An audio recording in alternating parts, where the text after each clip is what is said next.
नमस्कार दर्शक बंधु, आज हेउची 3 तारिख एप्रिल मास शुक्रवार। आसंतु नजर पकाइबा दिन जाकर खबर उपरे आपण माने जानिबा निहाती आवश्यक। आज आमे नै आसीछु आजिर केतोटी सबुठु बड़ और ट्रेंडिंग खबर। देश और विश्वर गुरुत्वपूर्ण अपडेट्स आपण माने एठी जानि परिबे। सेथिपाई भिडियोटी शेष पर्यंत देखंतु, कारण शेषरे थिबा खबरटी बहुत जरूरी अटे। प्रथम खबर 1, जनसाधारणक पई खराब खबर। साबुन ठारू तेल पर्यंत सबुकिछि हेबो महंगा। जानंतु केते वृद्धि पाइबो। ईरान, अमेरिका एवं इस्राएल मध्यरे वृद्धि पाउथिबा उत्तेजना जोगु आर्थिक चाप वृद्धि पाइछि एवं मुद्रास्फीति एहार प्रभाव पकाइबा आरंभ करिछि।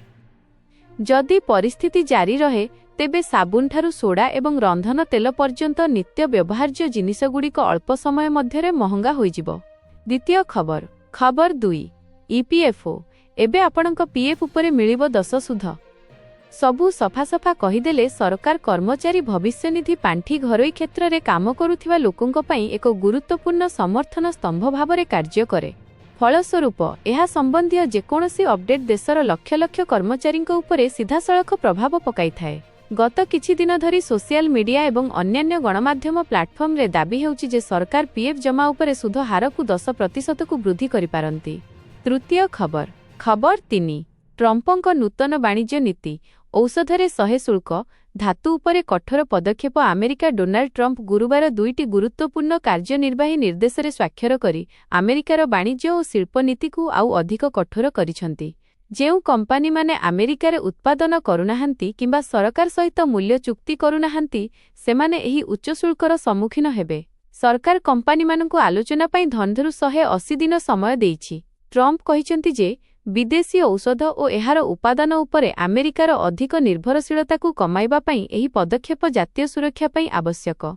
चतुर्थ खबर 4, अबकारी विभागर नुआ गाइडलाइन। बेलाभूमि रे मद बिकी पारिबो ओटीडीसी। अबकारी विभाग आनिला नुआ गाइडलाइन। एणिकी टेट्रा प्याकरे मिलिबो मद। एथिरे बटी सुरक्षा लेयर रहिबो। 180 मिली पर्यंत मद टेट्रा प्याकरे उपलब्ध हेबो। एनै अबकारी मंत्री पृथ्वीराज हरिचंदन सूचना देइछंती। हेले पूरी बेलाभूमि रे मद दुकान खोलिबाकू अनुमति मिलिबो नाही। राज्यर अन्यान्य बेलाभूमि रे केवल ओटीडीसी को बिक्री पई अनुमति अछि। पर्यटन को प्रोत्साहित करिबाकू बेलाभूमि रे मद कुड़िया पई अनुमति मिलिबो। वार्षिक लाइसेंस फी 75,000 टंका रहिबो। पंचम खबर 5, शीघ्र पिपिली सहरांचल रे जी जोगणा। भित्तिभूमि निर्माण प्रस्तुत। 125 होटेल पाइबे सुविधा। घरोई रंधन गैस समस्या को नहीं उपभोक्ता आउटपाउट हेउछंती। ठीक एतिकी बेले पुरी सहरांचल समेत पिपिली, कोणार्क, निमापड़ा, एनएसी अंचल रे जी पाइप नेचुरल गैस जोगाण हेबार सूचना मिलिछि। प्रथमे पुरी सहरांचलर समस्त परिवार को जी संजोग दियाजिबो। षष्ठ खबर 6, पाकिस्तान रे डीजेलर मूल्य लिटर पिछा 520.35 टंका। पाकिस्तान पेट्रोल एवं डीजेलर मूल्य रे उल्लेखनीय वृद्धि करिछि। एहा गोटिए मासरु कम समय मध्यरे द्वितीय वृद्धि, जहा मूल्य को आकाश छुआ करिछि। ईरान विवाद जोगु विश्व तैल दर रे वृद्धि जोगु एही वृद्धि होइछि। एहीपरि पाकिस्तान रो शाहबाज शरीफ सरकार विश्व तैल दर रे वृद्धिर बोझ जनसाधारणक उपरे लदी देइछंती। सप्तम खबर 7, एप्रिल रु डराइलाणी ताती। एप्रिल रु असंभाळ ताती।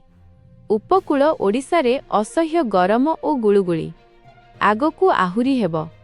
एनै अलर्ट जारी करिछि आंचलिक पाणीपाग विभाग। 3 दिन पई 4 जिल्ला को वार्निंग जारी करा जाइछि। जगतसिंहपुर, केन्द्रापड़ा, भद्रक को वार्निंग जारी करा जाइछि। एप्रिल मास आरंभरु डहडह खरा सांगकू गुळुगुळी असह्य कलाणी। पोस्ट पसंद